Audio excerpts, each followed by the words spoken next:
comment on appelle ça, à la prière. Et pourquoi? Parce qu'on apprend que celui qui connecte et qui relie la prière au schéma sans interruption, eh ben, il aura ce jour-là, et non Isaac Kolayom, il n'aura pas de soucis, il ne sera pas, Chas Shalom, endommagé ou subir un dommage. Ce jour-là, il ne subira aucun dommage. Bon, donc on voit l'importance que de prier et de juxtaposer le schéma, le Gaël Israël au schéma. C'est vrai qu'il ne faut pas s'interrompre. La lacha stipule qu'il ne faut pas s'interrompre. Et pas qu'il ne faut pas s'interrompre, même pas s'arrêter. Tu ne peux pas dire Baruch Ata Hashem Gaël Israël et tu attends. Non, on dit Baruch Ata Hashem Gaël Israël, Hashem, c'est pas tête, etc. Et là, comment elle raconte, elle dit à Rabizera. Rabizera, il dit quoi? Eni, est-ce que c'est vrai ce que tu dis que quoi?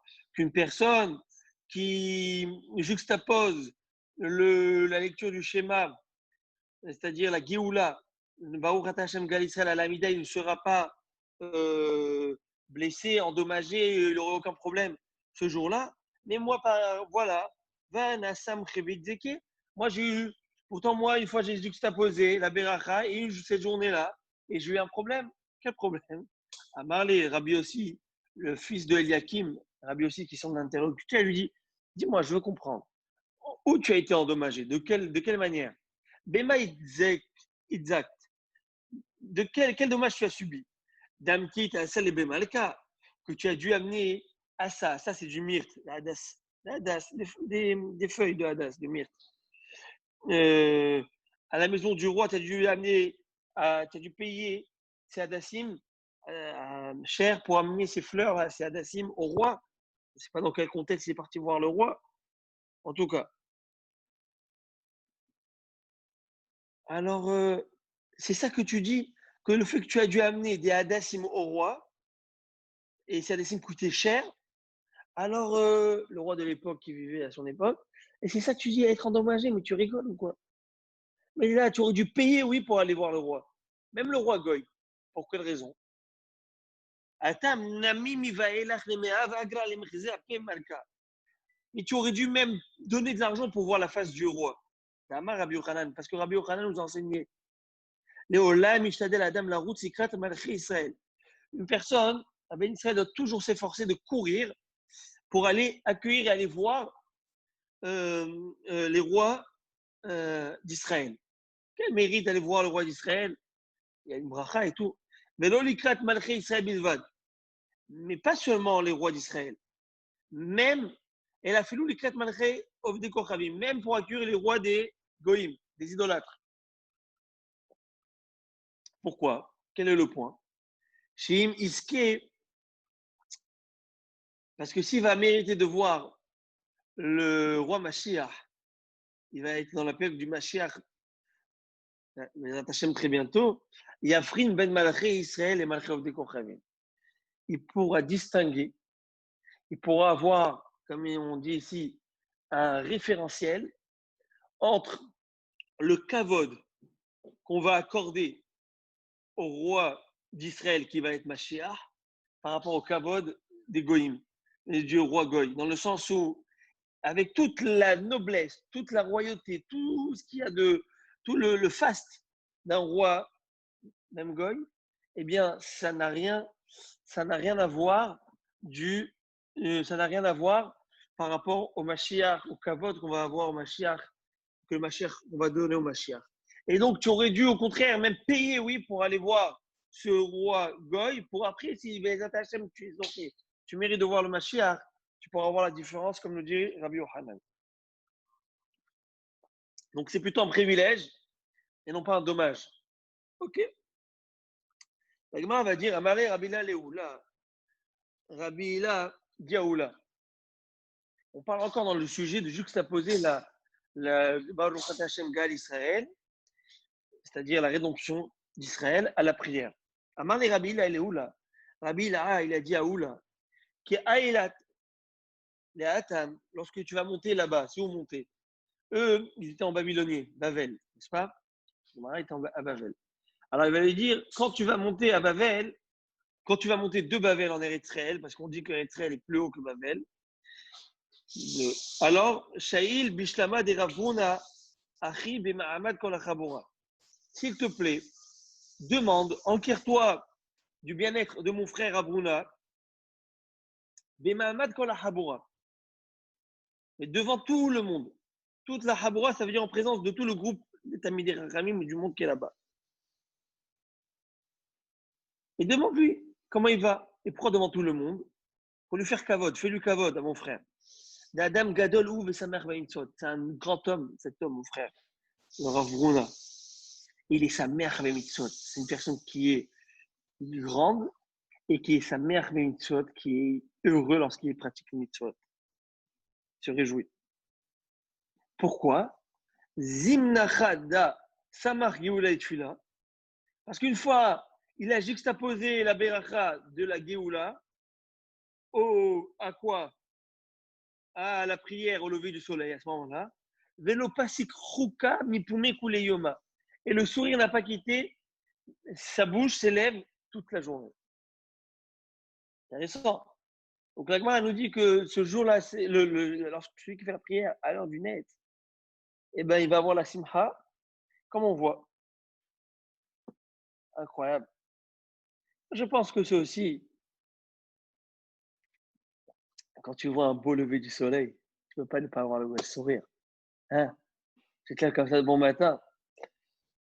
Alors, en tout cas, non, mais j'exagère là, je rapetissis la grandeur de cela. La Gemara va dire, mais je ne comprends pas. Sa mère. Comment c'est possible d'émettre, de juxtaposer la bénédiction de Baruch Ata Hashem Gal Israël à la prière, l'Amida. L'Amida, elle commence par quel mot? Par Baruch Ata Hashem, Elokenu Veloke Avotenu. Ça, c'est l'Amida, proprement dit. Et nous, on a rajouté, Rabbi Yochanan a rajouté, il a dit, il nous a enseigné qu'il faut dire Hashem Sefatay Tiftar Fiagite la Techa, ce verset qu'on dit. C'est un verset qui introduit l'Amida. Donc la Gemara a dit, mais Rabbi Yochanan, pourtant Rabbi Yochanan nous a enseigné, au début du Shmona Esrei, c'est quoi le Shmona Esrei? C'est l'Amida. On appelle Shmona Esrei. C'est quoi Shmona Esrei? Traduction 18. C'est les 18 bénédictions de l'Amida. On doit dire quoi? Hashem ou m'élève. Et à la fin, on doit dire quoi? Ou le Bassof ou Omer, Iou les Ratson Merefi. Et à la fin de l'Amida, on dit, comme on fait tous avant le Osé Shalom, Iou les Ratson Merefi, que les expressions de ma bouche soient, les Ratson soient agréables, soient ta volonté. Donc, tu vois bien que quoi? Que, en fin de compte, on interrompt et on intercale la phrase de Hachem Sefatay entre la Beracha de Baruch Ata Hashem Gal Israël et la Mida proprement dit. Donc, comment c'est possible de juxtaposer comme tu le dis? Et la Gemara va répondre, Amar Abil Hazar, Te Bitfila Shel Arvit.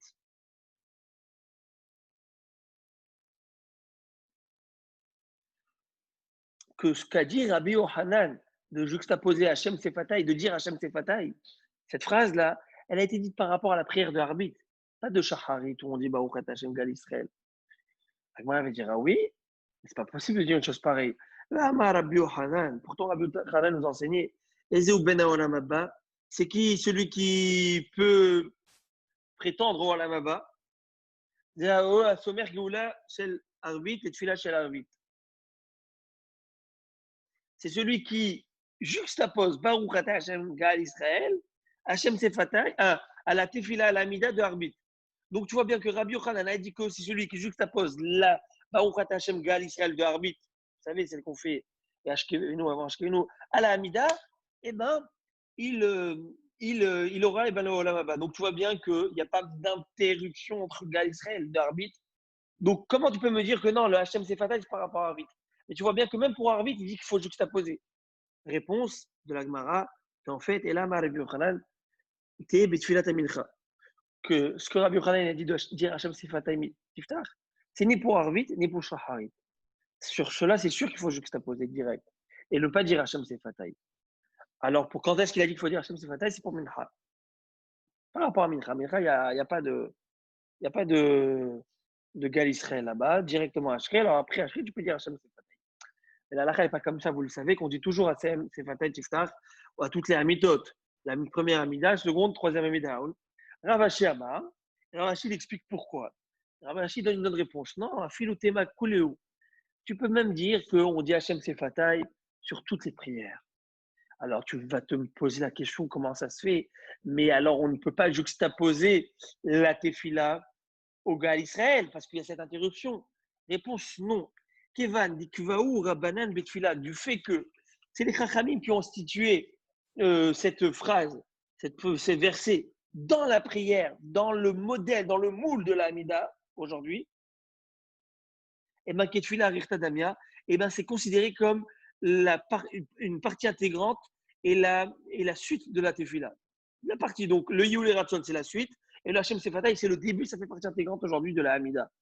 Et donc, il n'y a pas de problème, juxtaposé entre Gal Israël et la Hamida, le Hashem Sefatay Tiftach fait partie de la Hamida, c'est pas comme un corps étranger à la Hamida.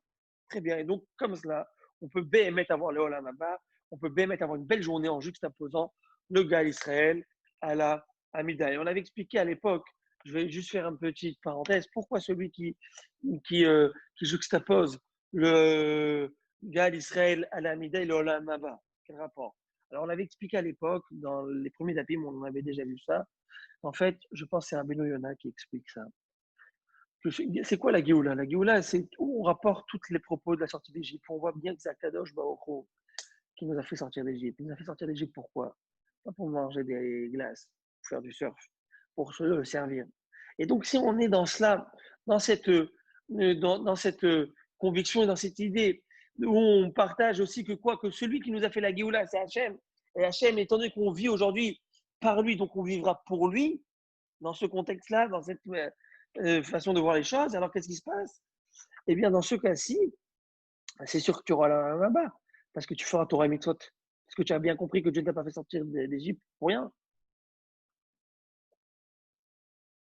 Donc, certainement, tu vas le servir comme il se doit. Et la Gemara va dire, et preuve à ce que je dis, que le Hachem Sefatay et la prolongation de la Hamida fait partie de la Hamida. Quand je dis prolongation, en fait, c'est le début dans ce contexte. Parce que, comment Rabbi Yochanan peut nous dire qu'il faut juxtaposer la Gal Israël à la Hamida de Harbit, mais on ne le juxtapose jamais. D'où je le sais?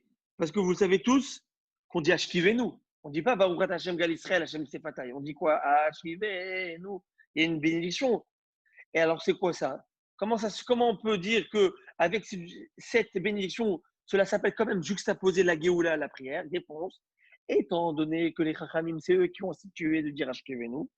Et donc, Ashkevenu fait partie de Baruch Ata Hashem Gal Israël. Ashkevenu, c'est une même prière. Et donc, c'est le même principe. Du fait que les Chachamim l'ont demandé de le faire dans la Tefila, que ce soit Ashkevenu, que ce soit Hashem Sefatay, et donc elle fait partie aujourd'hui intégrante de la Tefila dans le sens où c'est ou une prolongation de la bracha de Gal Israël ou que c'est une prolongation de l'Amida, c'est-à-dire le début de l'Amida. Très bien. J'espère que ce que je viens de dire, c'est assez compréhensible. Et là, on va rentrer encore dans des sujets très intéressants, très sympathiques. On va rentrer vraiment dans la Haggadah. Alors, Agmara, elle va dire comme ça. Par rapport à ce qu'on a vu tout à l'heure, que Yul et Ratchen Mirefi, la prière, cette prière, ce verset qui est dit à la fin de la Hamida, que Rabbi Yochanan nous dit qu'il faut dire, ce verset de Yul et Ratson Imrefi, qui veut dire que les expressions de ma bouche trouvent grâce aux yeux d'Hachem. Alors, Mashma, les Bassof, ou Mashma, mais Kara, des Bainane Mema.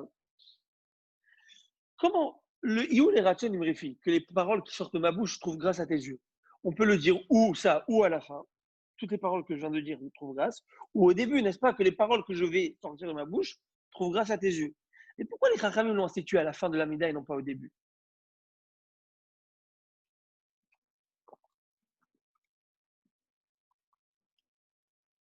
Réponse.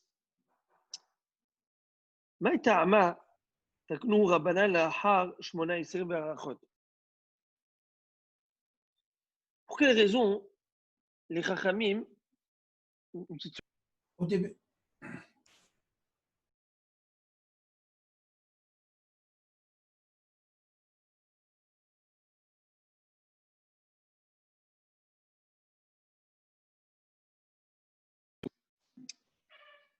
Alors, Mais au début de, excusez-moi, Rabbin, au début oui, de la prière, on dit que les paroles qui sortent de ma bouche te soient agréées, te soient acceptées ou agréées, non? on dit Hachem Sefatat Tiftach Hachem ou ma bouche, dans le sens où comment puis-je parler devant toi, ô grand Akadosh Baruch Hu, aide-moi à trouver les bonnes paroles. et aide-moi à ouvrir mes lèvres. Mais après, on dit que les paroles que j'ai dites, je trouve grâce. Donc, on aurait pu mettre ce verset aussi au début. C'est pas ce qui a été choisi. Il a été choisi de le mettre à la fin. Pour quelle raison? Ok, ok.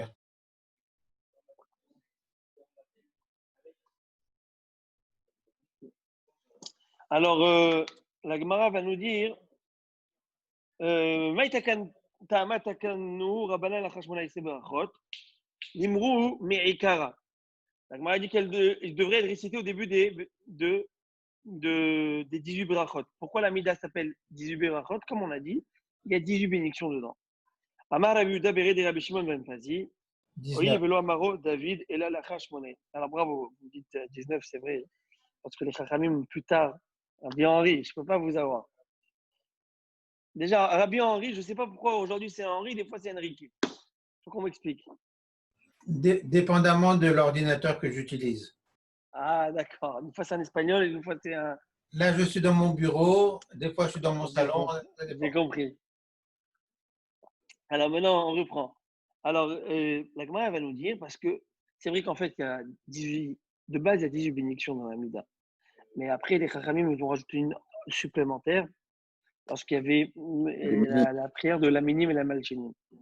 En tout cas. Amar Rabbi Yehuda Bered et Rabbi Shimon ben Fazi. Merci, Oui. Rabbi. Juste une petite question pendant que je vous écoutais. Oui. Je me suis rappelé qu'on avait étudié ensemble au début, je crois, que cette phrase de Hachem Sephatai provenait de David Ameller. Apparemment, il aurait lui-même eu cette presque impossibilité de prononcer une parole. C'est pour ça qu'il a dit, s'il te plaît, mets sur mes lèvres les paroles que tu voudrais que je prononce pour te louer. Et que c'est de David Ameller que nous apprenons comment il faut faire la prière. Avant de faire la prière, comment demander à Hachem de nous aider à prononcer et à proférer les paroles qu'on va faire, on va dire. Non, très bien, alors, mais ça ne, vous, non, parce ça que ne change pas. Mais non, ça ne tout à l'heure, change pas que. Rabbi Yochanan Oui. qui avait décidé ainsi, comme si c'était lui qui avait fait un décret comme quoi il fallait absolument commencer la prière avec Hachem Sephatai pour pouvoir faire la juxtaposition entre Gaal Israël et Hachem Sephatai.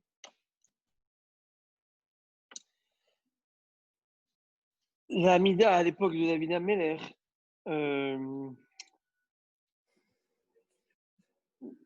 c'est plus tard que ça a été mis en place, cette Amida qu'on a. Ah. Donc, c'est que les Chachamim plus tard qui sont venus bien plus tard. Maintenant, on a utilisé les propos de David Ameller. On a utilisé les propos de David, certainement. C'est des psukim du Tehillim. Oui. Mais c'est pas David Ameller qui l'a institué dans la Mida. Mais c'est vrai qu'on va. Non, bien sûr. Que les Antiers, Knesset Agedola, les gens de la grande assemblée qui vont instituer cette Amida, on se demande sur quel modèle ils se sont inspirés. La Gemara va dire qu'ils sont inspirés sur le modèle de quoi? Oïl velo amaro David et là la hashmona isri parashiot. Étant donné que David Ameller n'a prononcé ce verset, quel verset? De Iyule Ratsonim Refi, que après 18 Télim. Et donc, c'est pour cette raison que les Chachamim l'ont mis après les 18 pour calquer David Ameller, qu'ils l'ont mis juste après les 18 brachot. Okay. Très bien. Alors, elle va dire mais qu'est-ce que tu me dis? Que David Ameller, il a mis après 18? Le Yule Raton, c'est faux, c'est après 19. Si tu comptes, prenez un télim, comptez. Etc., etc. Tu arriveras que le Yule Raton n'est dit qu'après 19. Psaume. Mais celle de Minim a été ajoutée plus tard. Non, pas des Berachot. Ah. Les Télim. La Gemara nous dit, tu sais pourquoi on dit Yule Raton à la fin de la prière et non pas au début? Parce qu'ils ont voulu calquer David Ameller. Quoi? David Ameller a dit après 18 psaumes, Yule Raton. Alors après les 18 bénédictions, on dit Yule Raton. La Gemara va dire, mais c'est pas vrai. David Ameller n'a dit Yule Raton qu'après 19 psaumes. Alors, c'est vrai que ça marcherait bien maintenant, après qu'on ait rajouté une autre Beracha.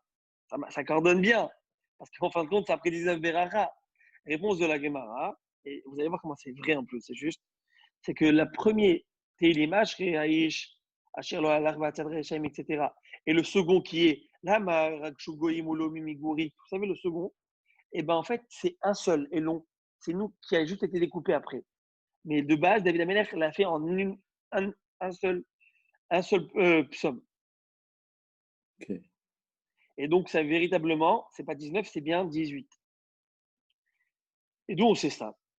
D'où on sait que le premier que le premier, et le second, en fait, forment que un Télim, que David Amelech, lorsqu'il les a dit, sont. Maintenant, nous, on les a découpés comme ça. Mais lorsque David Amelech les a dit, ils étaient dits en une seule fois, d'où je le sais. Parce que si on ne dit pas cela, on a un problème. Quel problème? D'Amar, Rabbi Yehuda Bérédé, Rabbi Shimon ben Pazi, parce que Rabbi Yehuda, le fils de Rabbi Shimon ben Pazi, nous a enseigné. Mea, Veshalosh Parashiot, Amar David. 100. David Amelech nous a dit 103 psaumes. Velo Amar Alléluia, Atira Bemavalatam Shereshaim. Et il n'a pas osé dire encore Alléluia dans aucun des psaumes avant le 103e, qu'au moment où il a vu les Mapalatam. Mapalatam, ça veut dire la chute des Reshaim, la chute des Reshaim, des mécréants. À ce moment-là, il a dit Alléluia, ce terme de louange qui est loué Hachem. Comme c'est écrit, Itamu Hataim Minaret, Urshaim Odenam, Barinavshet Adonai, Alléluia. Que les traduits, Itamu Hataim Minaret, que les pécheurs disparaissent de la terre, et que Urshaim Odenam, et que les méchants, les Reshaim ne soient plus là, Alléluia. Quand est-ce que David Amelech a dit Alléluia? À un moment où il a vu par prophétie que les Reshaim vont être punis. La Gemara, elle va poser une question. Comment cette phrase est vraie? Comment cet enseignement est vrai? Mais si tu comptes bien, depuis Hachré, etc., jusqu'à ce verset, on voit que c'est le 104e verset qu'il a dit 104. Au 104e verset, il a dit Alléluia. Comment Rabbi Yehuda, le fils de Rabbi de Rapazi, il nous a dit que c'était 103? Si ce n'est qu'il faut expliquer que le premier et le second psaume, c'est un seul. Et là, si c'est un seul, tu comprends que le Alléluia qui a été dit par David Ameller, c'est bien au 103e. Maintenant, on va essayer de comprendre qu'est-ce que ça veut dire, ça. Ça veut dire que on est tout en bas de la page, alors on va essayer d'expliquer dans quelques minutes. Ça veut dire que David Ameller, il a dit Alléluia, il a loué Hachem par une louange, par une joie extraordinaire, lorsqu'il a vu, prophétie, que les Réchaïm un jour vont tomber et vont chuter et ils arriveront à leur fin. Alors, il faut essayer de comprendre ça. Et pourquoi au 103e? Alors moi, j'avais écouté un propos de mon père, mon maître, qui a beaucoup c'est un chiffre qui n'est pas mystique, mais il faut démystifier ce chiffre 103. Il dit, je ne sais pas si vous savez, mais 103, c'est la même valeur numérique que le Hegel. Hegel Azav, le veau. Le veau, Aïn Gimel Lamed, 103. Lorsque Esav, c'est la Vodazara, c'est la Touma, c'est le Terara, c'est le Satan. Lorsque Esav, l'ange de Esav va se battre, combattre avec Yaakov Avinu, écrit Vayavek Ishimo. Ils se sont battus jusqu'à que le Havak, jusqu'à la poussière de leur bataille, est montée jusqu'au Kisakavod, jusqu'au trône céleste. Comment on dit Havak en hébreu? Aleph Bet Kouf. C'est aussi 103. Qu'est-ce que ça veut dire? Il écrit aussi que la tzadikim dans le monde futur, dans le monde prochain, ils vont avoir Shai Olamot, 310 mondes. 310 mondes, c'est la lumière. Si tu enlèves le minyan de or, c'est combien or? C'est 207 de 310, il reste 103. Tu enlèves le or du Shai des 310 mondes, tu vas voir, il reste 103. Donc, il y a quelque chose derrière ce chiffre, sans dire plus, mais il faut essayer de comprendre que ça veut dire que, c'est quoi que David Amelech, lorsqu'il a vu la chute des Réchaïm, là, il a remercié Hachem. Il était content. Ah, il a dit Alléluia. C'est-à-dire que de voir que les Réchaïm ne restent pas dans l'impunité, ça fait plaisir. Dans le sens où et je vais expliquer, c'est-à-dire quoi ça fait plaisir. On va expliquer. On sait que j'ai eu l'occasion une fois de donner ça à un chiot On a expliqué que El Nekamot Hashem, El Nekamot Ophia. Vous connaissez tout ce verset. El Nekamot, le Dieu de Nekamot. C'est quoi Nekamot? Nekamot, c'est la La vengeance. vengeance. La vengeance, Dieu de la vengeance. Mais on dit qu'il ne faut pas se venger, n'est-ce pas? Alors quoi? Aaron, c'est quoi l'explication? Plus encore, David Amelech, il va quitter ce monde. Il dit à Shlomo, au roi Salomon, il y a un Shimi Ben Gera qui m'a blasphémé, qui m'a insulté. Il doit mourir. Moi, je vais pas le tuer, mais toi de le tuer. Fais une vengeance post, comment on appelle ça? Post-mortem. Post-mortem. C'est quoi ça?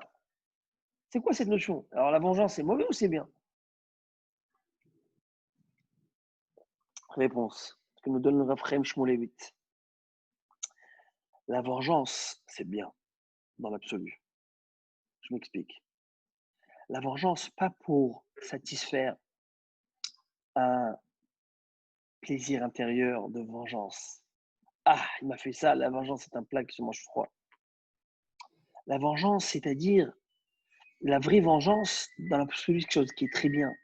C'est qui prouve que le monde n'est pas livré à lui-même et qu'il y a un créateur et qu'il y a un Dieu et que les Réchaïm ne resteront pas dans l'impunité et que les tzadikim auront un salaire et une récompense. Et que tout travail mérite salaire et que toute infraction mérite punition, mérite ce qu'il doit avoir. Et là, ça prouve qu'il y a un Dieu dans ce monde. Lorsqu'une personne qui a tué et qui a fait du mal et qui a volé et qui a fait tant et tant de choses et qui reste dans l'impunité, alors les gens vont dire, mais où est la justice divine? Où est Dieu? Où était Dieu pendant la Shoah? Où était? Toutes ces questions qui peuvent venir. Le Ramchal dit une chose intéressante là-dessus. Je termine juste cette phrase. Par rapport à la justice. Et donc, c'est quoi? C'est que lorsque une personne reçoit sa punition, entre guillemets, dans ce monde, il a fait du mal à des gens. Il ne reste pas dans l'impunité. Ça prouve qu'il y a un Dieu qui dirige le monde. Et que le monde n'est pas Esker. Ce n'est pas le livre de la jungle ici. Ça prouve qu'il y a un Hachem. L'homme n'a pas le droit d'être nokem et notaire. L'homme n'a pas le droit de garder rancune et se venger. Pourquoi? Parce qu'il mêle un instinct animal, un plaisir qui est non pas de lui faire parce qu'il faut faire, parce qu'il doit payer le prix de ses torts, mais parce que, je vais lui faire et encore plus peut-être, parce qu'il m'a fait mal.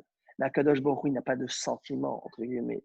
Il n'a pas le sentiment humain où tu m'as fait, je vais te faire. Simplement parce qu'il y a des règles, il y a un ordre qui a été mis sur terre, comme Dieu a mis. Et donc, David Améler, tellement il est grand, il est extraordinairement grand. Nous, on se dirait, moi, tout ce que je le fais pour le bon Dieu. Moi, tu as vu ce que je lui ai répété, tu as vu ce qu'il m'a fait, je lui ai répété, je l'ai mis en plein sur sa tête. Et je l'ai fait ça pour le bon Dieu. Tu as vu comment il a parlé à ce rabbin, tu as vu comment il a parlé à la synagogue, mais je ne l'ai fait pas pour moi. Qui peut se permettre de dire ça? Le roi David, il a dit, moi, je ne le ferai pas. Je crains d'avoir une pincée, une petite pincée personnelle, de rancune personnelle. Alors, tu le feras parce qu'il faut qu'il y ait justice et pas en m'en vivant. Pas que j'ai un sentiment de quoi que ce soit. Je lui ai fait mal. Il a pris cher. Voilà. Et ça, c'est énorme. Ça, c'est une noblesse que nous est demandée. Une noblesse de Neshama, une noblesse de. C'est énorme, c'est extraordinaire. Si on demande de séparer l'instinct animal vraiment de bestial, humain, et que tous nos actes soient vraiment divins, c'est extraordinaire.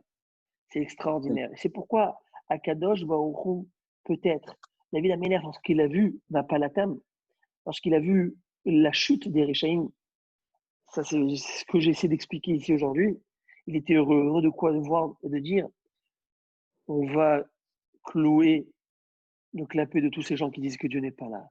Non, il y a bien un Kadosh Baruch Hu, il est là. Alors là, je dis Alléluia, pas que je ne crois pas que Dieu existe, que c'est pas le moment de dire Alléluia, mais dans le sens, je dis Alléluia où je crie haut et fort le nom d'Hachem. Quand est-ce? Quand les Réchaïm meurent, où je peux dire, vous voyez, vous, hommes, qui voyez par l'œil nu simplement, vous voyez que Dieu existe. Eh bien, alléluia. Je peux le dire maintenant. Rabbi, Si, oui. je voulais juste dire que, justement, au moment où il y a eu l'erreur du veau d'or, Akadosh Baruch Hu a transféré sa direction, sa Hanhaga, sur le monde, d'après le Ramchal. Avant, c'était Kulo Chesed, et on était habitué. Mais dès que ça a commencé, l'erreur, alors on a commencé à être jugé avec la punition et avec la récompense. C'est-à-dire que le monde est devenu un monde de justice. Alors qu'avant, c'était un monde de chesed. C'était un monde où on nous donnait tout. On avait tout. On était dans le désert, on avait tout. N'est-ce pas? C'est beau. Mais vraiment, au moment où on a fait l'erreur du veau d'or. C'est beau, donc vous dites que… Dans le commentaire du Ramchal. Très joli, très joli. Alors, on va voir, justement, un petit peu tous ces des sujets vraiment intéressants. La Gemara va nous dire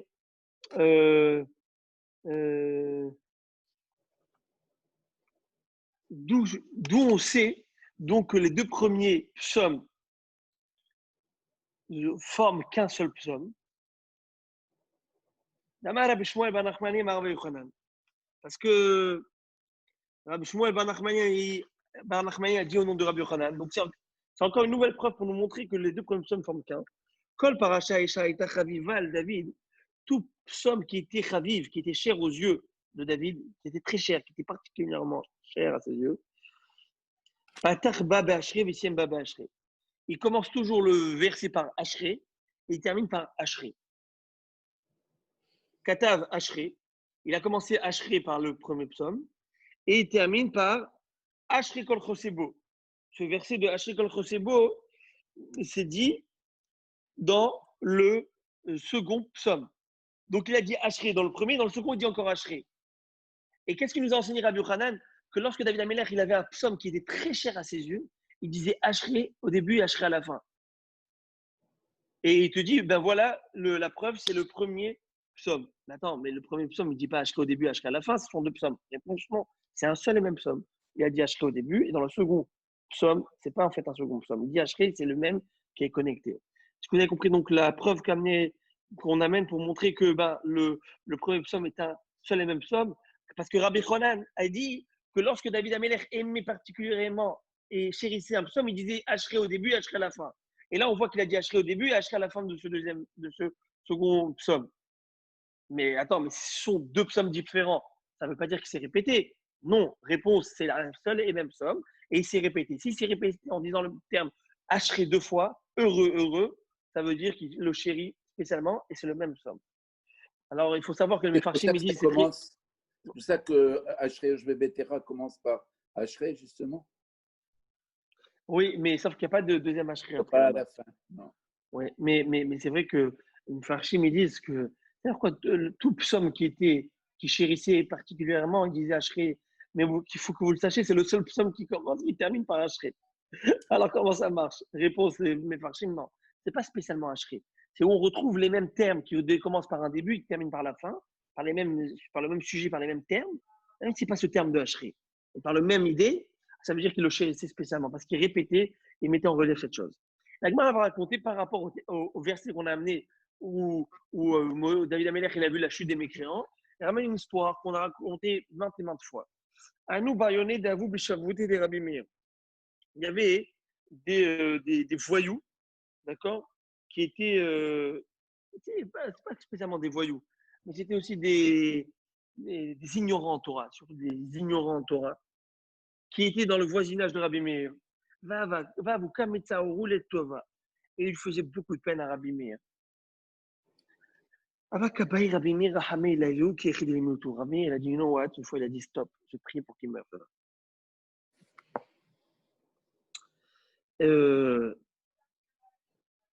Et qu'est-ce qui se passe?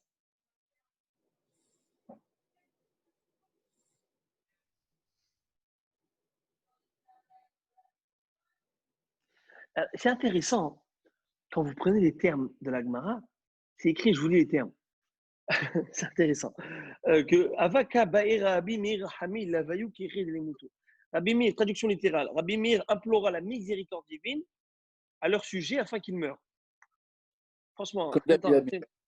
quand ils meurent, c'est la miséricorde divine. Je vous pose la question, franchement. Hein, Rabbi Marc?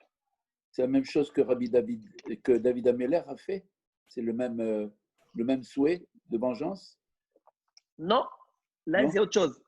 c'est autre chose. Hein. Il faut comprendre. Qu'est-ce que ça veut dire, il a demandé la miséricorde? Qui prie, c'est quoi? Il a imploré la miséricorde d'Hachem. Alors, tu peux dire que c'est une manière de parler. Il a prié. Mais on pourrait expliquer différemment. On pourrait expliquer quelque chose de très joli. Que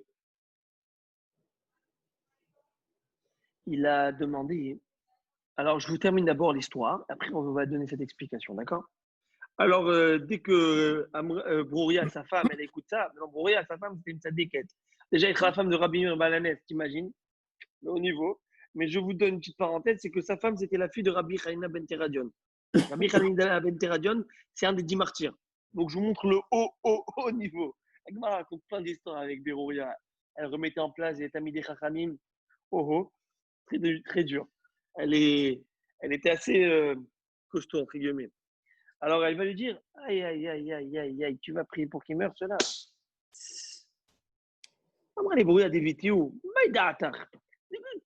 C'est quoi ton raisonnement? Comment tu te permets de faire ça? Explique-moi. Mais Shum Dirti Vitamu Hataim, tu te permets parce que tu as lu dans les Télim de David Améler, où David Améler, il prie que quoi?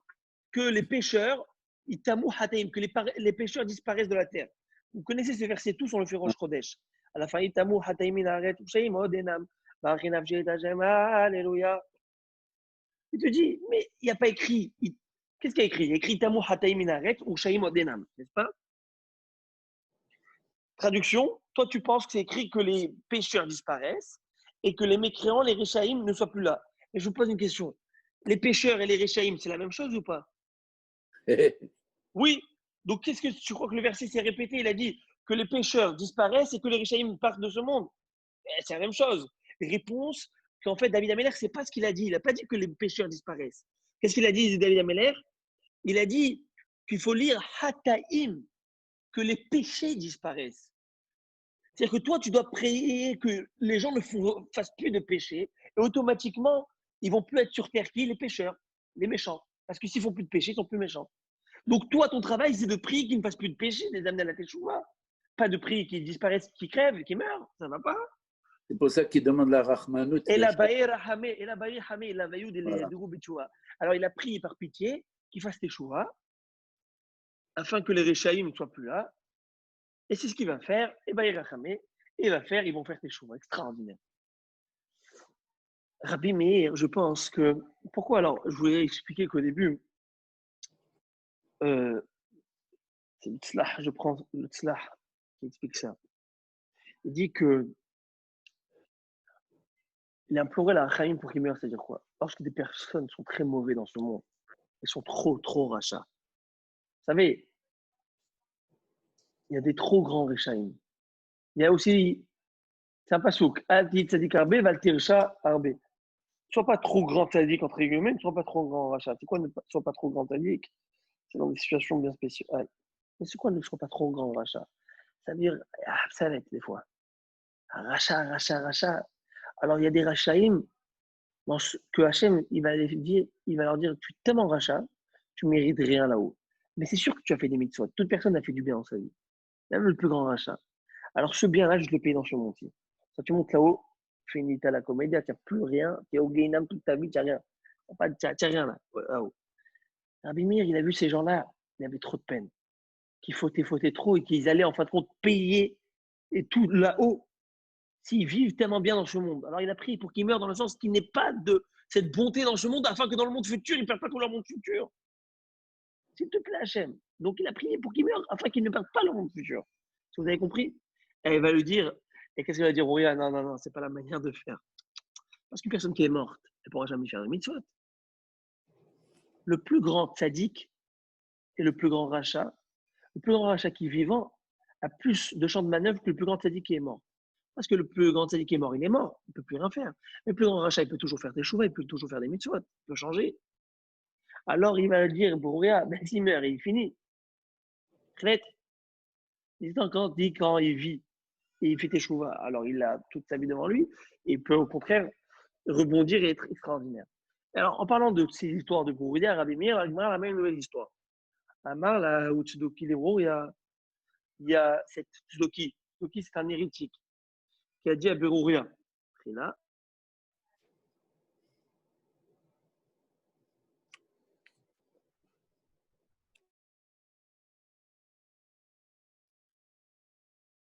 alors, alors il va lui dire comme ça.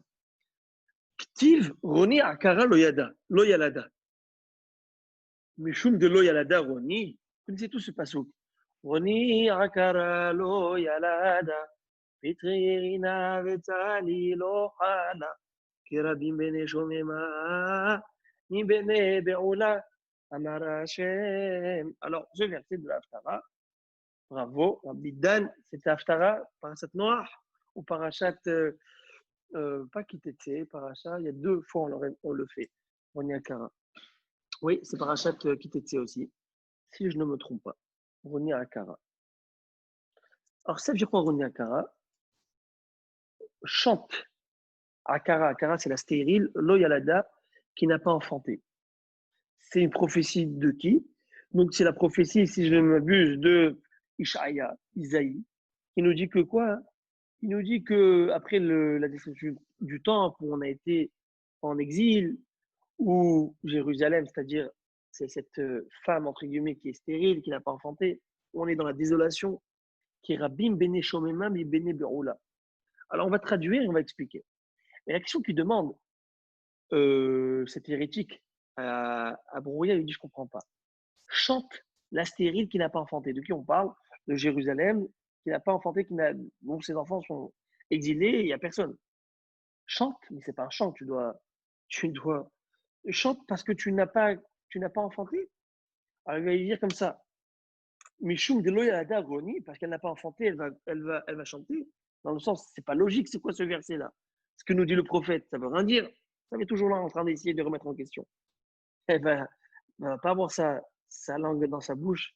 Elle va dire Amrale Shatia, imbécile. Elle va dire Shefil, les Sefé d'Ikra. Termine le verset. Tu lis juste le premier et c'est tout. Tu poses tes questions. Vous savez, ça, c'est les gens qui sont ce qu'on appelle provocateurs.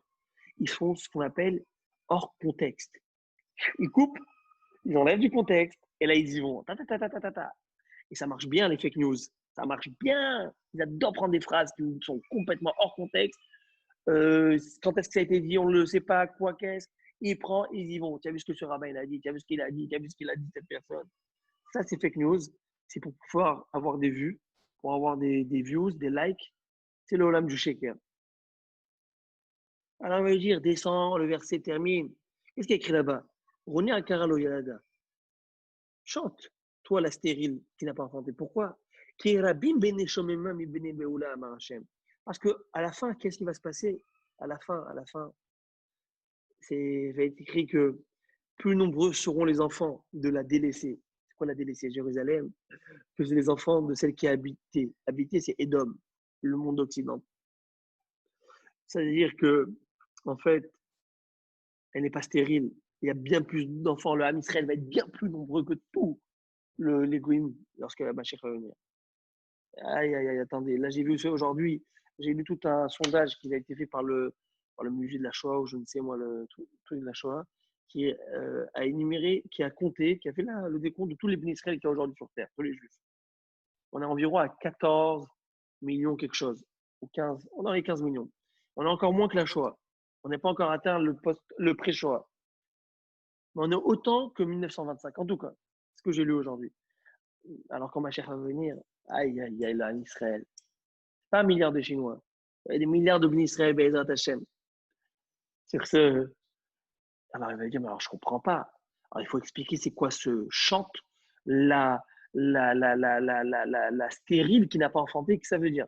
Chanter, pourquoi alors? C'est quoi ce terme de chanter? C'est avoir beaucoup d'enfants. La stérile, Roni Knesset Israël chez Doma Leisha Akara Shelo Yalda Banim Laginam Kavadeku. Elle va lui dire, espèce d'intelligent, toi. Chante-toi, stérile, c'est quoi stérile? Toi, tu peux chanter, c'est les bénis Israël qui chantent et qui dit, et c'est les bénis Israël qui chantent et qu'elle, elle ressemble, l'assemblée d'Israël, l'assemblée d'Israël, c'est le peuple d'Israël, et qui ressemble à qui? Elle ressemble à cette femme qui n'a pas enfanté des gens pour la Guéinam comme vous. Elle n'a pas, elle est stérile, c'est-à-dire quoi stérile? C'est-à-dire qu'elle n'a pas accouché, elle n'a pas enfanté des gens qui vont aller au Guéinam comme vous, des gens mauvais. Regardez le Ham Israël, combien ils ont donné au monde, le Ham Israël. Combien ils ont donné au monde entier. Et c'est les prix Nobel, toutes les lumières du monde. Alors oui, chante, toi la stérile, dans le sens, la stérile qui n'a pas enfanté de gens mauvais comme vous. Mais en termes de nombre, attends, Chouya, Blati Chouya, tu vas voir comment cher va venir. Attends un petit peu. La Gemara continue.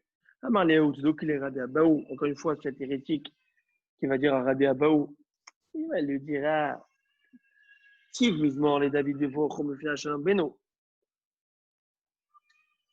C'est un cantique de David Amenev qui dit quoi? C'est le troisième cantique, qui est juste après le deuxième. Enfin, troisième, bravo, c'est juste après le deuxième, c'est très pertinent. Mais c'est pas ça que je voulais dire. Je voulais dire que c'est juste après le verset qu'on a déjà vu tout à l'heure, et on va l'expliquer dans quelques secondes.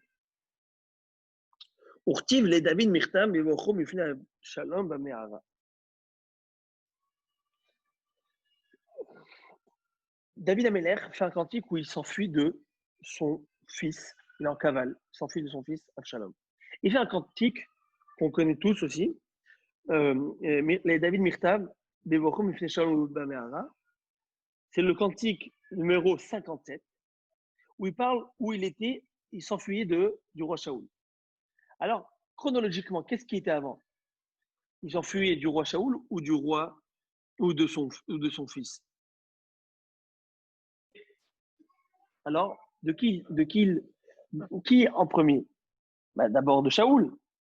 Après qu'il est devenu roi, il a eu ses enfants. Et après qu'il a eu ses enfants, Absalom, là, il a été poursuivi par son fils.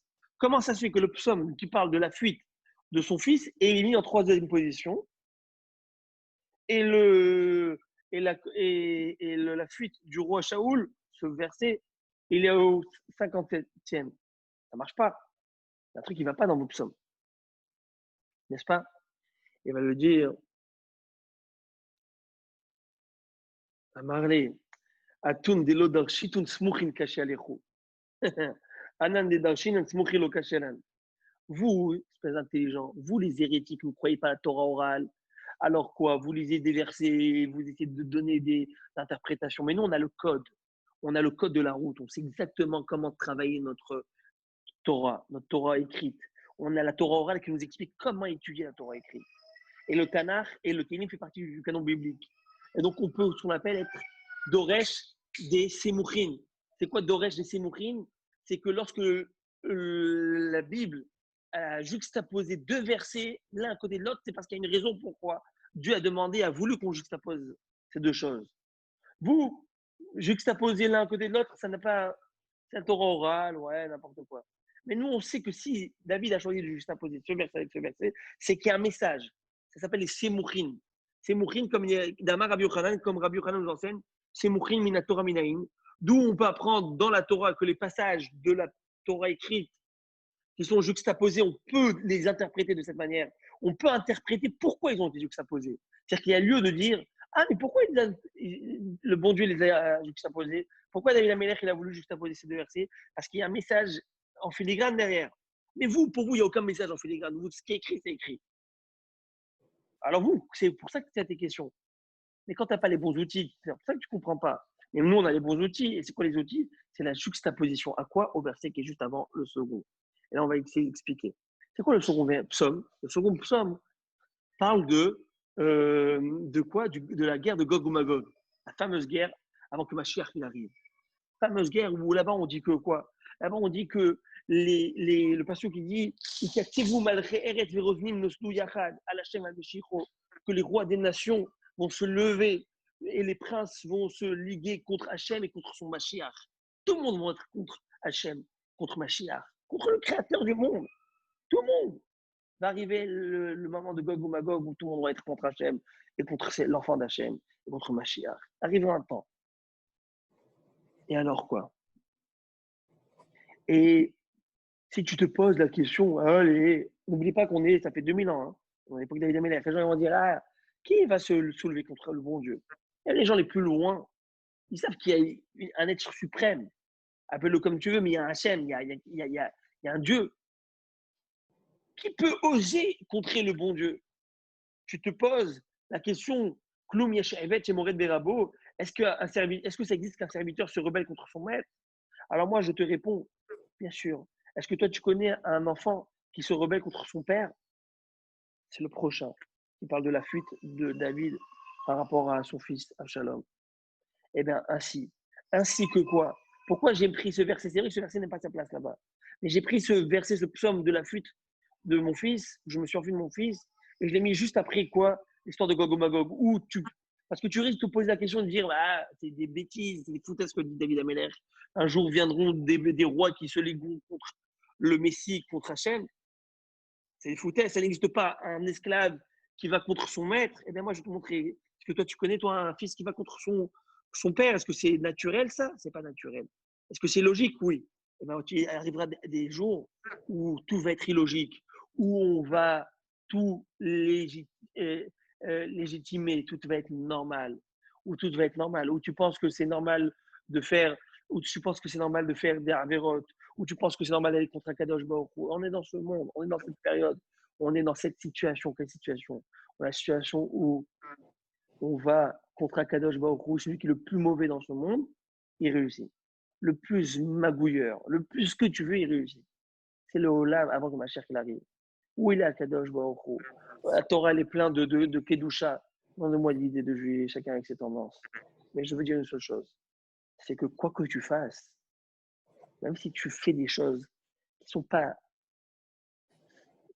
belles, qui sont pas glorieuses, mais fais-les discrètement. Tu dis pas à Kadosh Baruch Hu, je le fais, je t'embête. Dans ta ville, dans ta maison, haut et fort. Tu veux faire, fais-le. Va loin. C'est toi et ton problème, toi et ton bon Dieu. Débrouille-toi avec lui. Mais tu vas pas dire. Et c'est ça que David Améler nous dit. Viendra un jour, c'est peut-être 2000, 2500, 3000 ans. Il nous dit, viendra un jour où ils vont se liguer complètement, sans problème, tout le monde. Et il faudra faire attention de s'accrocher à Kadosh Baruch Hu. Notre seule protection, c'est la Torah Kedosha.